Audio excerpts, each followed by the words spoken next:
começar. Daqui a pouco, certo, o Gilson consegue entrar, não vamos ficar esperando, daqui a pouco ele não consegue entrar.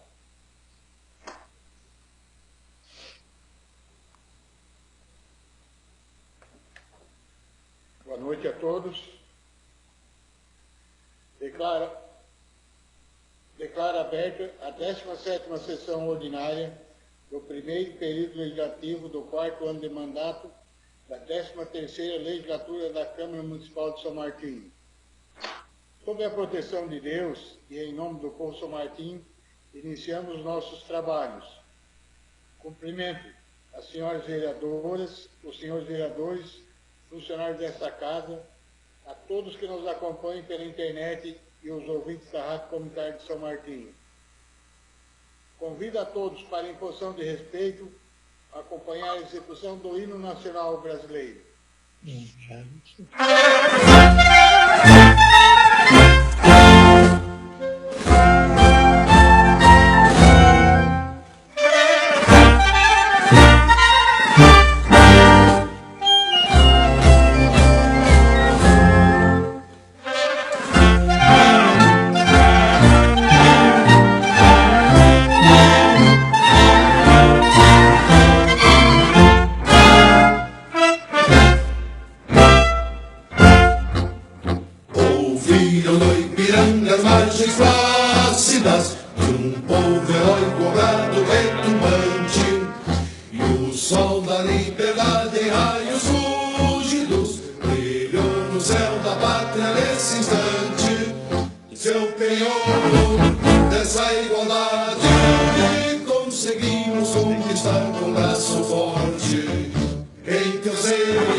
Dando início ao expediente, submeto a ata da 16ª sessão ordinária, de 15 de 6 de 2020, a deliberação do plenário. Dispensada a leitura, coloco em discussão a ata. Votação. As senhoras e os senhores vereadores que aprovam permaneçam como se encontram. Os que foram contra, se manifestem. Declaro aprovado. Correspondências recebidas. Do Departamento de Agricultura, solicita a leitura do ofício da Secretaria da Agricultura, número 6/2020. Assunto: autorização, recolhimento de calcário com caminhão basculante. Cumprimentando-o cordialmente, vimos por meio deste solicitar de Vossa Senhoria, bem como dos demais vereadores desta Casa de Leis, autorização para recolhimento de calcário no município de Botuverá, Santa Catarina, para o senhor Gilberto Roberts, sendo uma viagem de 15 toneladas, com caminhão basculante da Prefeitura Municipal até a sua propriedade em Vargem do Cedro. Sem mais para o momento, agradeço a atenção dispensada. Atenciosamente, Delícia Stephen Boeing, Departamento de Agricultura. Lido, fica incluída a solicitação na ordem do dia desta sessão. O Tribunal de Contas do Estado de Santa Catarina solicita a leitura do comunicado conjunto TSE número 1/2020. Assunto: indícios de recebimento do auxílio emergencial instituído pela Lei nº 13.982, de 2 de abril de 2020, federal, por servidores públicos municipais de Santa Catarina, convocação para regularização. Cumprimentando-o cordialmente, informamos, como amplamente publicado na mídia, que foi realizada a avaliação sobre a existência de agentes públicos catarinenses na lista de beneficiários do auxílio emergencial, instituído pela Lei nº 13.982, de 2 de abril de 2020, federal.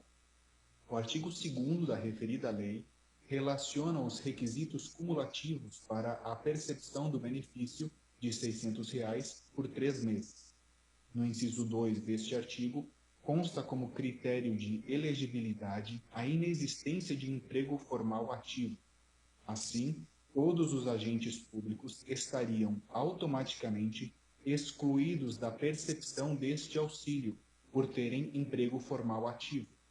A impossibilidade de recebimentos por servidores inativos está contemplada na parte inicial do inciso 3, não seja titular de benefício previdenciário. Além disso, o artigo 7º, parágrafo 1º, inciso 6, do Decreto nº 10.316 de 2020, estabelece expressamente que os agentes públicos, incluindo os ocupantes de cargo temporário, função de confiança, cargo em comissão e os titulares de mandato eletivo, não possuem direito ao benefício. Isso posto, solicitamos que sejam adotadas as seguintes providências. 1. Realizar chamamento a todos os servidores para que aqueles que solicitaram o auxílio se apresentem na unidade e notificá-los a regularizar a situação com a devolução dos recursos por meio do link devoluçãoauxilioemergencial.cidadania.gov.br, seguindo o disposto no documento Orientações para a Devolução dos Recursos do Auxílio Emergencial em anexo, com posterior comprovação da regularização junto ao respectivo setor de recursos humanos. 2. Considerando a possibilidade de uso indevido dos dados pessoais de agentes públicos por terceiros, solicita-se que todos os agentes sejam orientados a consultar essa situação no endereço consulta.auxilio.dataprev.gov.br/consulta. 2.1. Caso for confirmada a utilização irregular dos dados, deve-se orientar o agente a registrar essa situação junto à autoridade policial, com posterior comprovação do registro junto ao respectivo setor de recursos humanos e registro da denúncia por meio do portal da Fala BR. Cabe esclarecer que beneficiários do programa Bolsa Família e pessoas cadastradas no CAD único do governo federal foram incluídos automaticamente como beneficiários do auxílio emergencial, sem a necessidade de requerer o benefício. Se essa for a situação de algum dos servidores, será necessária a verificação do cumprimento dos requisitos do respectivo programa de transferência de renda junto ao setor de assistência social do município. Outras informações podem ser obtidas nos endereços da Caixa e da Transparência do Governo. Por fim, cabe esclarecer que essa primeira etapa objetiva oportunizar que os servidores regularizem espontaneamente a situação.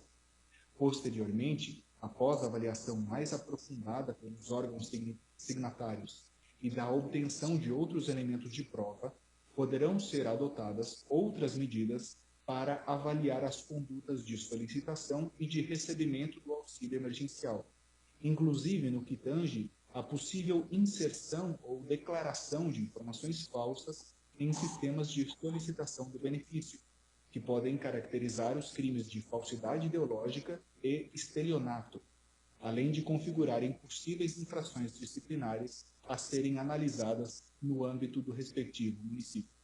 Atenciosamente, Conselheiro Adicélio de Moraes Ferreira Júnior, presidente do TSE, e Orlando Vieira de Castro Júnior, superintendente da CGU. A ADRAN, Agência Brasileira de Desenvolvimento Regional, solicita a leitura da carta do presidente do Comitê da Bacia do Rio Tubarão e Complexo Lagunar de 26 de 5 de 2020. Reflexos da estiagem na bacia hidrográfica do Rio Tubarão e Complexo Lagunar. Os 22 municípios que integram a região hidrográfica 9, abrangendo a área de duas bacias hidrográficas do estado de Santa Catarina, a bacia hidrográfica do Rio Duna e a bacia hidrográfica do Rio Tubarão, além de bacias contíguas com sistemas de drenagem independentes e o Complexo Lagunar Sul Catarinense, assim como em outras regiões do estado catarinense, enfrentam, neste cenário de estiagem prolongada, uma situação bastante difícil e com reflexos em diversos setores. Contudo, além da má qualidade dos recursos hídricos, na maior parte da nossa bacia hidrográfica, já ser um problema crônico de longa data, agora incluímos o agravamento promovido pela estiagem, resultando, indubitavelmente, num processo de escassez hídrica. Já nos deparamos com implicações importantes afetando o abastecimento para consumo humano e dessedentação de animais, cujos usos são prioritários. Em relação ao abastecimento para consumo humano, diversos municípios já encontram sérias dificuldades para suprir plenamente essa demanda. O município de Laguna, por exemplo, divulgou uma nota no dia 22/5 que, devido à estiagem, o município pode decretar situação de emergência por falta de água no distrito do Ribeirão Pequeno. Assim como o distrito de Ribeirão Pequeno, várias outras localidades e propriedades rurais que utilizam nascentes e ou pequenos cursos d'água para consumo humano e dessedentação animal relatam a redução na quantidade do volume de água, limitando o seu uso ou até mesmo a extinção destes, enquanto perdurar esse cenário crítico. Outro exemplo bastante preocupante é a situação da qualidade de água bruta captada pela ETA, Estação de Tratamento de Água de Tubarão, que tem potencial de impacto no abastecimento de água potável para os municípios de Tubarão e Capivari de Baixo. Razão disso é o fato de que o único exutório da nossa bacia se conecta na Lagoa do Santo Antônio, via Rio Tubarão, e desta, por sua vez, ao mar, pela Barra da Laguna. E por influência de marés combinada com a estiagem prolongada, o avanço e a permanência da intrusão de cunha salina no rio já atinge o ponto de captação da ETA, distante a mais de 30 quilômetros da foz do rio. Caso haja evolução deste fenômeno natural, poderá ser necessária a interrupção da captação no local onde hoje se encontra. A condutividade elétrica se encontra em níveis nunca vistos antes na água captada para a população destes dois municípios. Após a informação sobre o aumento da salinidade ter sido levada ao conhecimento público em geral, consumidores têm reportado pequenos choques nos chuveiros e torneiras elétricas e registros de alegados danos em alguns equipamentos e aparelhos. Também nos chegam informações de consumidores narrando que, por vezes, sentem diferença no sabor da água que chega às torneiras. Segundo a Tubarão Saneamento, concessionária atuante no município de Tubarão, tem monitorado a qualidade da água, a qual tem atendido aos parâmetros de potabilidade exigidos. Setores energéticos também relatam dificuldades e preocupações. A salinização está atingindo também o rio Capivari, que tem captação para as usinas termoelétricas da ENGIE e tem picos de condutividade alta. Por enquanto, não tem comprometido a geração de energia, mas é uma preocupação que tem gerado alertas importantes, tendo em vista que há limite de condutividade a serem observados para a captação de água para os sistemas de tratamento da água e resfriamento das usinas. Em relação às hidrelétricas instaladas na região do Vale do Braço do Norte, estão com geração mais baixa da história. Geram com a vazão baixíssima e dentro das condições técnicas mínimas de cada uma e às vezes precisam desligar. A agricultura da região também teve, e se não houver rapidamente a normalidade das precipitações pluviométricas, continuará tendo prejuízos. Se a estiagem persistir, boa parte das áreas cultivadas com arroz na região corre o risco de não serem implantadas a partir de setembro, em função da salinização anormal de diversos mananciais do complexo lagunar. Por sua vez, muitos pecuaristas relatam dificuldades para suprir a demanda de água com a dessedentação de animais, além de expor outro grave problema, que é a disponibilidade de forrageiras e pastagens para seus animais, e pela falta de chuvas, seu crescimento é severamente afetado e, na maioria dos casos, praticamente seco. Compete a cada um de nós que reconheçamos a situação crítica e atípica pela qual estamos passando e que possamos entender a necessidade de agir sempre com racionalidade, otimização e responsabilidade no uso da água, evitando desperdícios, principalmente nas comunidades urbanas, onde, na maioria das vezes, são gerados e não cobrados. Tubarão, 26 de maio de 2020, Comitê da Bacia do Rio Tubarão e Complexo Lagunar.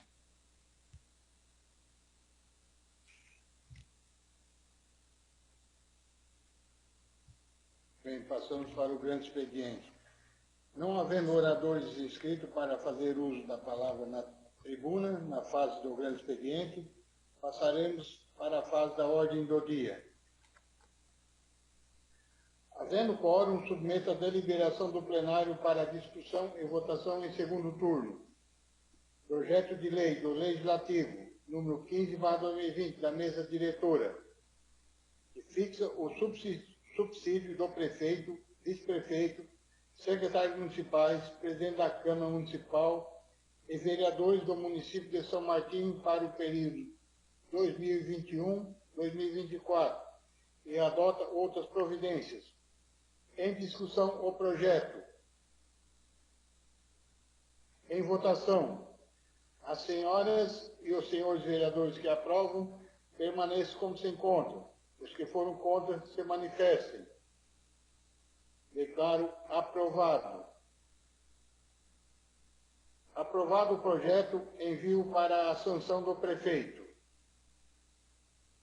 Submeto a deliberação do plenário para discussão e votação em turno único. Do Departamento de Agricultura, ofício da Secretaria de Agricultura, número 6/2020.